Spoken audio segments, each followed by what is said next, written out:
talking to you a minute ago. You said that your next album project going to be a greatest hits.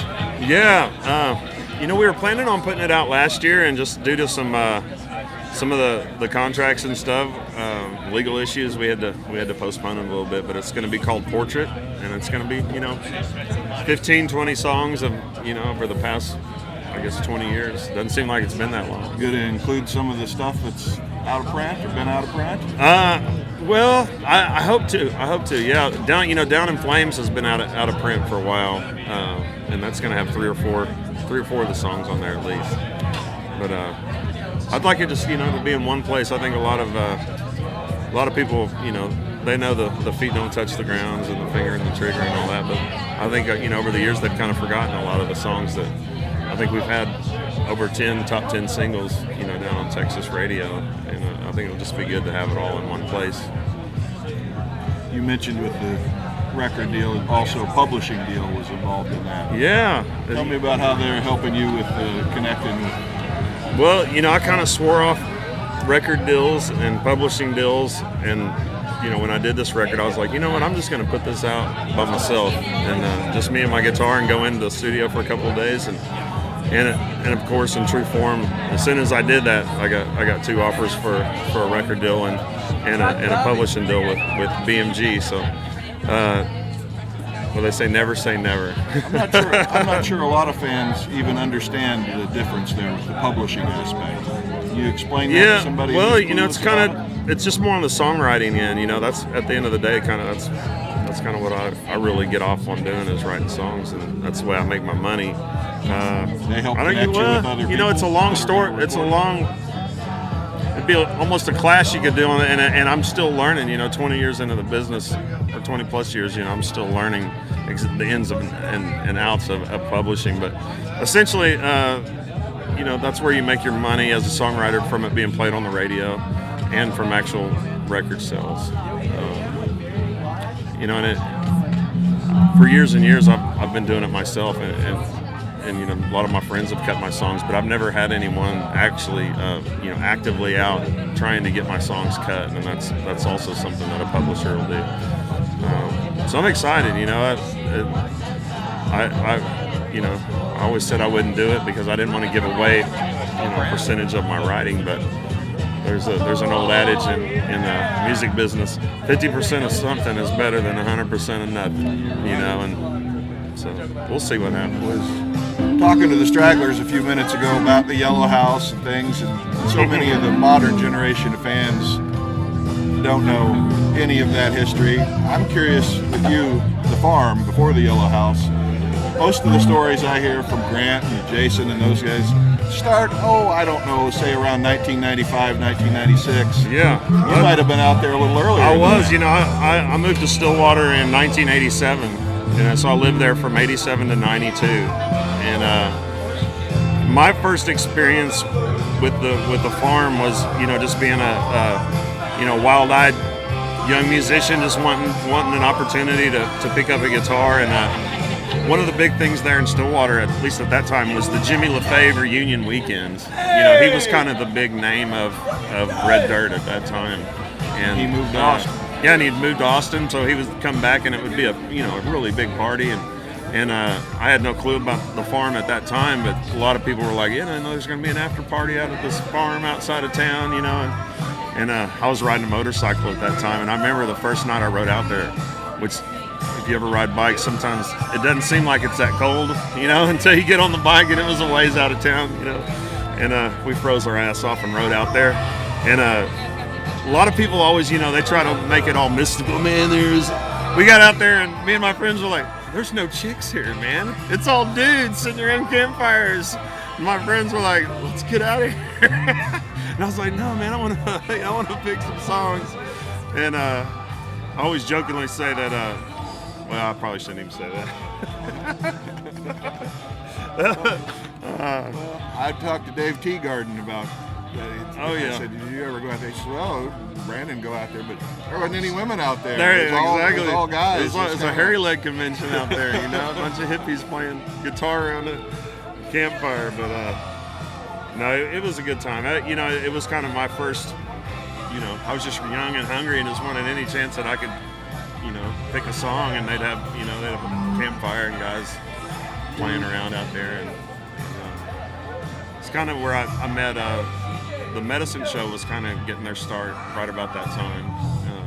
Brad James and all those guys, Red Dirt Rangers, and kind of got me to meet those guys, and kind of it was my first little I guess glimpse into the Red Dirt scene there. And shortly after that, I got my first gig at over at Willie's Saloon, and the rest is history, man. What year was that? My very first gig, I'll backtrack just a hair. My very first gig in Stillwater was at Eskimo Joe's in 1989, and it wasn't an official paying gig because I wasn't even 21, but I had a friend that was the door guy there, and he snuck me in, and it was like an open mic night, and I did some songs and got good response, and they let me come back a few times. And shortly after that, in 1990, I turned 21 finally, and when I did, Willie's gave me my first gig, and I think they paid me $80. And the funny thing about it, the guy Bill, who owned Willie's, he also had a business 2 doors down that was losing money. And I remember him telling me, the key to business, you got to have a business that's making money and then have one that's losing money. And so he goes, I want you to come over and play at my restaurant every Wednesday from 7 to 11, 4 hours, just you and your acoustic guitar, and I'm going to give you $80. And I remember I was just like, really excited. And I showed up, and it was just me and the bartender. And I literally did that for a couple of years every Wednesday for 4 hours. I mean, a 4-hour gig by yourself on acoustic guitar when you're starting out, that's a long gig, But it gave me that, you hear now that 10,000 hours, that's where I got my 10,000 hours, is playing just, and he was losing $80 every week, and God rest his soul, like he did. And I know what you mean about 10,000 hours, but not everybody might. 10,000 hours. Well, I guess makes you master level performer. Yeah, to master something, you need 10,000 hours of doing it, and to get up on a stage in front of people, 10, 15 minutes at a time, and can kind of take a while to get to that 10,000 hours. But when you're doing it 4 hours a night for years, it was a good experience. And I always, I think kindly of Bill giving me that shot. How many hours had you put in just in your own mind writing songs before you were ever out in the public? Man, a long time. It's kind of a trippy thing, but we were going through some old stuff, and my mom pulled out this poem, and it was like, I can't even remember, but it was really dark. Even now, it's like, whoa, that's some dark shit.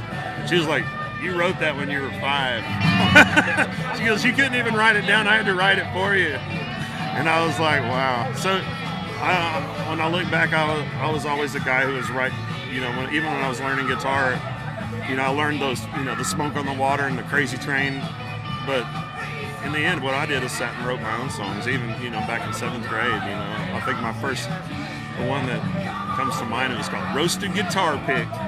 So it was a goofy song, but 7th grade and just like having to write my own stuff, that shows kind of where my head was. And I, starting out playing in bars and stuff, you have to do some covers, and for years I did, but I realized at some point, if you ever want to make that transition from just a bar band to an act, you're going to have to do your own shit, and there's going to be a lot of people going, oh, I don't want to hear that, and a lot of bad gigs that I wouldn't take the gigs that paid more money, but because they would require for me to play cover songs, and I just refused to do it, at a certain point. Early on, I had to get it, but it's been an experience, Randy Crouch is getting ready to start here. He looks like we're going to be competing with him shortly. And I know we've talked about your uncle and not playing with him.